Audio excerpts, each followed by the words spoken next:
Sinibak at sinampahan ng kaso ang 6 na tauhan ng PNP-CIDG matapos mabawasan ng mahigit 13 milyong piso ang perang ebidensya mula sa isang sinalakay na Pogo Hub. Narito ang aking pagtutok. October 2024, nang salakayin ng mga otoridad sa bisa ng search warrant ang umano'y iligal na Pogo Hub na ito sa Bagak, Bataan. Bukod sa mga dinakip at nakuhang ebidensyang patunay umano na nagamit ang hub sa human trafficking, nasamsam din sa raid ang nasa mahigit 100 at 40 milyong pisong cash. Ang tumayong Assistant Ground Commander ng operasyon, ang Noy Hepe ng PNP-CIDG Anti-Organized Crime Unit na si Police Lieutenant Colonel Joey Arandia. Nasabot po lahat yan. Actually, mayroon na tayong media coverage during that time. Ongoing na po yung investigation namin ginawa kung bakit ganyan karami ang pera doon. Posible yan na ginamit yan pansahod, operational budget, operational fund. Ang perang nasamsam, kinustudiyan ng CIDG habang dinirinig ang kaso. Makalipas ang ilang buwan, inutusan ng korte ang CIDG na ibalik ang pera sa kumpanya. Pero sa turnover, lumitaw ang problema. Kulang na mahigit 13 million pesos ang pera. Upon opening of the evidence, out of 141 million, only 128 million was left. What was left in the other box was budol money. Nakita na namin na budel yung pera. Kaya immediately after that, tinanong ko sa kanya kung sino ang kakutsaba niya. Doon niya inilahad kung sino yung mga kasama niya. So upon careful investigation, we have identified the culprits. Lumabas sa pagsisiyasat na nasa likod ng pagkawala ng pera ang 6 na non-commissioned officers ng PNP-CIDG na tumayong mga investigator, seizing officer sa operasyon at custodian ng mga ebidensya. Sa press conference kanina, nilahad ng CIDG kung paano hinati ang pera at magkano ang napunta sa bawat isa. Yung pinag-divide nila is nasa kanila na. I think nagastos na or something. Ang 6, tinanggal na sa CIDG at sinampakan na ng kasong kriminal at administratibo. The mere act na kunin mo ang pera is already a theft. So, yeah, it's already a criminal offense. It's a violation of the oath of office as a police officer. In fairness to these people, I have also conducted my own inquiry. They are all good investigators. It so happened that there is a criminal offense. A law was violated. That's why we are going to prosecute them. Kasama sa mga tinanggal sa CIDG at iniimbestigahan ngayon at inirekomendang sampahan ng kaso, si Police Lieutenant Colonel Arandia na tumayong Assistant Ground Commander at Evidence Custodian. Ito'y makarang iuwi umano ni Arandia ang kahong-kahong mga pera ayon kay CIDG Director Morico. There was no proper turnover conducted by Police Lieutenant Colonel Arandia based on the investigation. Accordingly, he took the boxes of evidences to his house. Pero ayon kay Arandia, mali na isama siya sa asunto. Pinagkatiwala po sa akin ng CIDG Command Group that time, in-entrust po sa akin yung pera na yan. Gusto ko lang liwanagin, linawin sa mga mamamayan na hindi po ako yun. Hindi pa ako kasama. Maayos po yung pera na hawak ko, na nasa custody ko. All accounted po yun. Patuloy namin sinusubok na makuha ang panig ng iba pang kinasuhan. Para sa GMA Integrated News, Emil Sumangil, nakatutok, 24 oras. Pinalagan ng palasyo ang paninisi ni Cavite 4th District Representative Kiko Barzaga kay Pangulong Bongbong Marcos sa pagkakasuspindi sa kanya sa Kamara. Ang sabi kasi ni Barzaga sa isang post online, sinuspindi siya ng Administrasyong Marcos dahil sa pagsasalita niya laban sa anyay pandarambong ng Pangulo. Sagot ng palasyo, walang kaugnayan ng Pangulo sa mga malalaswang post ni Barzaga at ipinapakalat nitong maling impormasyon. Ang mga post na ito kasi ang batayan ng ethics complaint laban kay Barzaga. Itinuring ang mga ito bilang disorderly conduct o asal na hindi katanggap-tanggap para sa isang miyembro ng House of Representatives, kaya sinuspindi si Barzaga ng 6 na araw. Sa ating nakikita rito, ginagamit lamang ang pangalan ni Pangulong Marcos Jr. para ma-justify ang kanyang mga ginagawang disinformation. Indireklamo sina Manila Mayor Isko Moreno, Vice Mayor Chi Atienza at ibang opisyal ng lungsod ng kapatid ni ex-Mayor Honey Lacuna na si Dr. Lailani Lacuna. Kaugnay po yan ng pagtanggal sa kanya at ilang board member ng Liga ng mga Barangay ng Maynila, gayon din sa ilang miyembro ng konseho ng lungsod. Graft, usurpation of authority, grave misconduct at grave abuse of authority ang inihain. Ayon kay Lacuna, dineklarang bakante ang posisyon nila sa ipinatawag na General Assembly ng lahat ng mga punong barangay sa lungsod kung saan hindi umano sila inimbita. Tinanggal din siya bilang ex-officio member ng Manila Council. Nagkaroon din umano ng special elections para sa mga posisyon na hindi anya nasaksihan ng DILG. Sabi ng City Hall, hindi pa nakatatanggap si Moreno ng kopya ng reklamo. Pero iginagalang daw ng lokal na pamahalaan ang ginawang botohan ng mga punong barangay para sa bagong mga uupong opisyal ng Liga. Hindi pa rin natanggap ni Vice Mayor Atienza ang kopya ng reklamo pero sasagot daw siya kapag nasa opisina na niya ang mga papeles. Pinuna ng Commission on Audit sa 2024 audit nito sa Office of the Vice President ang kulang na dokumentasyon sa ilang gastos at hindi nasuring mga proposal para sa mga negosyong binigyan nito ng puhunan. Nakatutok si Marisol Abdurrahman. Nakuha natin ang unqualified opinion mula sa Commission on Audit, ang highest audit rating. Ito ay malinaw na indikasyon ng ating transparency at fiscal integrity. Ito ang ipinagmalaki ni Vice President Sara Duterte sa kanyang year-end report para sa 2025. Ibinida ng BC ang mga accomplishment ng kanyang mga programa, kabilang ang medical and burial assistance, disaster relief, rice program, magnegosyo today program at iba pang programa ng OVP. Hindi kami pumayag na maging dahilan ang kakulangan ng budget para maputol ang serbisyo. Sa halip, nakipagtulungan kami sa ibang ahensya ng gobyerno at nagtagumpay na makakuha ng alternatibong pondo. Sinabi rin ng BICE ang kahalagahan ng pagkakaroon ng plano at iba pa, gayon din ang paglaban sa korupsyon para umunlad ang bayan. Patuloy namin na ipapakita sa inyo na ang tanggapan ng pangalawang Pangulo ay mahalaga sa amin ang pagkakaroon ng plano, mahusay na implementasyon ng proyekto, paglaban sa korupsyon at tapang at malasakit para magkaroon ng kapayapaan at kaunlaran sa ating bayan.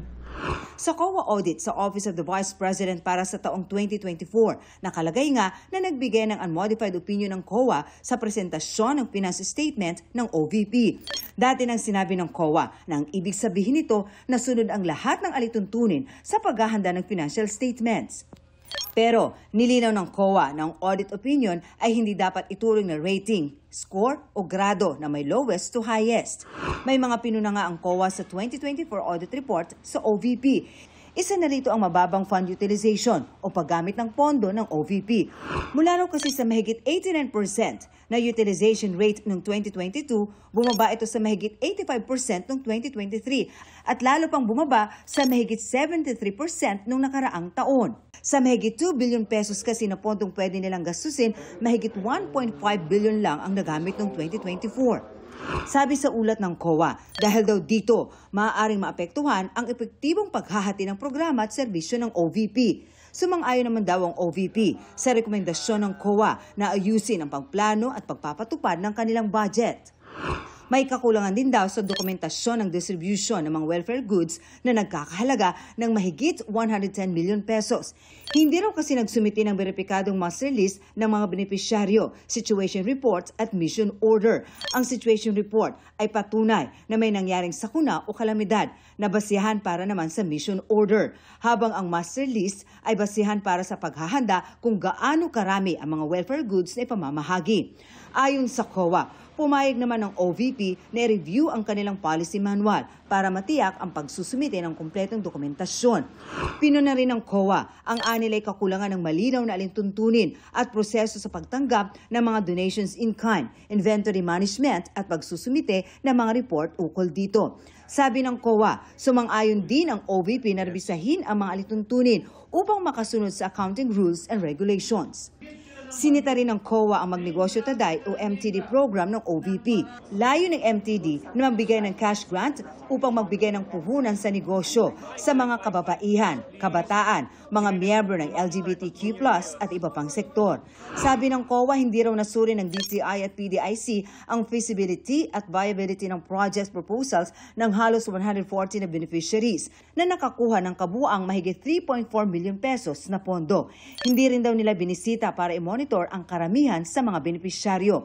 Nangako naman daw ang OVP na kanilang aayusin ang sistema ng pagsusuri sa project proposals pati na ang pagbisita sa mga benepisyaryo. Sinisikap naming makuha ang panig ng OVP sa mga obserbasyon ng COA. Para sa GMA Integrated News, Marisol Abduraman, nakatuto 24 oras. Puno ng pag-ibig ang puso ni Sparkle star Thea Tolentino na soon ay magwo-walk down the aisle to her forever. Ibinahagi pa ni Thea ang kwento sa kilig proposal sa Japan. Makichika kay Athena Imperial. Over the moon pa rin mula sa kanilang recent trip sa Land of the Rising Sun, si Sparkle artist Thea Tolentino at kanyang boyfriend, now fiancé, na si Martin Joshua San Miguel. Sa Japan kasi nangyari ang special milestone sa buhay ni Thea nang mag-propose doon ang kanyang nobyo. Kwento ni Thea, nagtaka siya noong una nang biglang magpakita ng interes si Martin sa photoshoot. Usually, pag pumupunta ako sa Japan, nakikipag-collaborate ako with photographers din. Pero hindi niya raw inassume na magpo-propose noon si Martin. Ayokong itaas yung hopes ko para hindi ako ma-disappoint. Nagkataon din daw na gloomy weather ang araw kung kailan na schedule ang inakala niya noong una na couple shoot lang. Pero marriage proposal na pala. Nung araw na nag-propose siya, medyo cloudy, tapos paambon-ambon. Yun lang yung gloomy weather nung 5 days na nandun kami. Sumakto pa. Sa kabila ng makulimlim na panahon, napuno ng liwanag at kilig ang engagement photos nila ni Martin under the ginkgo trees of Japan. Sa ngayon, ine-enjoy daw muna ng dalawa ang engagement stage nila as a couple matapos ang 4 years as boyfriend and girlfriend. Cloud9 kami kasi nitong last week lang yun eh. So excited, sa ngayon nasa stage kami na excited kami na i-share sa family and friends namin yung news. Tapos yung syempre dito pa lang papasok yung mga ideas. Athena Imperial updated sa Showbiz Happenings. Mga kapuso, anumang oras mula ngayon ay posibleng nasa loob na ng Philippine Area of Responsibility ang minomonitor na low pressure area. Uli itong namataan ng pag-asa sa layong 1,210 kilometers, silangan ng Southeastern Luzon. Ayon sa pag-asa, posibleng ngayong gabi o bukas ng umaga ay pumasok na ito sa loob ng PAR. Lalo ring tumataas ang tsansa nitong maging bagyo at tatawaging bagyong Wilma. Sa magiging pagkilos ng potensyal na bagyo, nakikita itong magla-landfall o tatama sa Eastern Visayas o Caraga Region sa darating na weekend. Pero habang papalapit, posibleng unti-unti lang maramdaman ang epekto nito sa ilang bahagi ng bansa simula sa Huwebes. Sa ngayon, Intertropical Convergence Zone o ITCZ, amihan at localized thunderstorms ang posibleng magdulot ng pagulan. Base sa datos ng Metro Weather, umaga bukas, may kalat-kalat na ulan na sa Palawan, extreme Northern Luzon at Samar provinces. Pagsapit ng hapon, mas malaking bahagi ng Northern Luzon ang uulanin, kasama rin ang ilang bahagi ng Central Luzon, Calabarzon, Mimaropa, Bicol Region, Central at Eastern Visayas, Negros Island Region at Panay Island. Sa Mindanao, may mga pag-ulan na rin sa Caraga, Zamboanga Peninsula at Soc-Sargem. May malalakas na ulan na posibleng magdulot ng baha o landslide.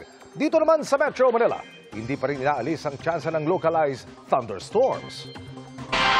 Formal nang nanumpa ang mga bagong matataas na opisyal ng Centrist Social Democratic Union o CSDU. Yan ay sina former Senior Associate Justice Antonio Carpio na tatayo bilang chairman at Mel Velasco Velarde bilang presidente. Upo naman bilang vice chairman for International Relations si Francis Xavier Manglapos at corporate secretary si Attorney Alfredo Molo III. Kasama sa mga sinumpaan ng mga newly inducted officer ang paninindigan sa mga prinsipyo ng demokrasya, good governance, social justice at national development. Layo ng CSDU na makapag-ambag sa bansa sa pamagitan ng pamumunong hindi nasusukat sa kapangyarihan o katanyagan, kundi sa integridad at tapang na maglingkod sa bayan.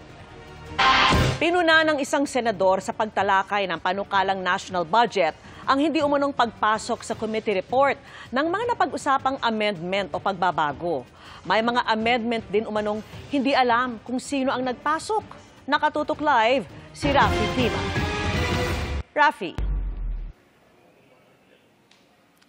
Vicky, nagpapatuloy nga itong pagtalakay ng plenaryo sa 2026 General Appropriations Bill kung saan nagpapasok na ng kanilang mga amendments ang mga senador. Target ng Senado na matapos ang period of amendments ngayong araw. Dahil sa sunog sa Senate building nitong linggo, hindi nagsesyon ng Senado kahapon. Sa kabila niyan, tiniyak ni Senate President Tito Soto na matatapos nila ang pagtalakay sa panukalang 5.7 trillion pesos national budget. Kanina, itinuloy ang pagdinig dyan kahit pa-holiday sa Pasay City kung nasaan ang Senado. Okay na, may sabing masikip na tayo eh. Kaya pa sa to. Ayon kay Senate President Pro Tempore Ping Lacson, nakalatag na ang kanilang schedule at target ma-approve ang budget sa ikatlong pagbasa bago matapos ang linggo. Itong Friday, ma-approve ang third reading, magpiprint pa eh, di ba? So, and then BICAM. So, malabo yung reenacted budget. Saka, hindi kami papayag. So, sa Friday? Unless bumagyo ng malakas na hindi kami makapag-BICAM. Titiyak hindi nilang maipapasok ang pagbabagong gusto ng bawat senador, kahit gabihin pa. Bagya pang naantala ang period of amendments matapos punahin ni Senate Minority Leader Alan Peter Cayetano na tila hindi na ipasok sa committee report ang mga napag-usapang amendment mula sa 11 araw na interpellation sa budget. Meron din anya mga amendments na hindi niya alam kung sino ang nagpasok.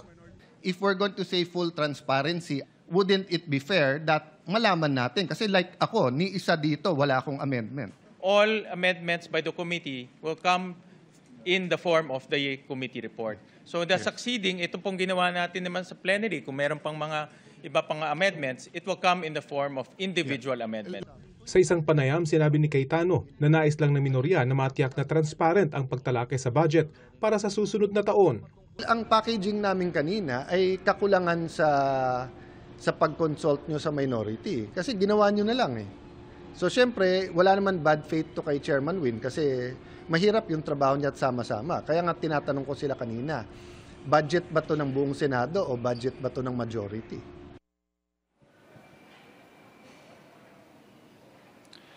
Bagamat ayaw din daw ng minorya na bumalik sa reenacted budget, hindi masabi ni Senate Minority Leader Alan Peter Cayetano kung masusunod yung schedule na inilatag ni Senate President Pro Tempore Ping Lacson na sa Biyernes ay maipapasa na ang budget sa third at final reading. Bukas pa lang daw kasi matatalakay ang budget sa second reading dahil hinihintay pa nila yung clear copy ng batas at kanila pa itong pagbobotohan. Yan pa rin ang latest mula dito sa Senado. Vicky? Maraming salamat sa iyo, Rafi Tima. Muling na ospital ang komedyanteng si Ate Gay. Sa isang post, sinabi niyang late niyang naramdaman ang side effects ng kanyang cancer treatment. Dagdag niya, hindi na siya makakain dahil sa dami ng singaw sa kanyang bibig, kaya nagpa-confine sa Asian Hospital and Medical Center sa Muntinlupa. Last month lang i-anunsyo ni Ate Gay na graduate na siya sa radiation and chemotherapy session para sa kanyang stage 4 cancer.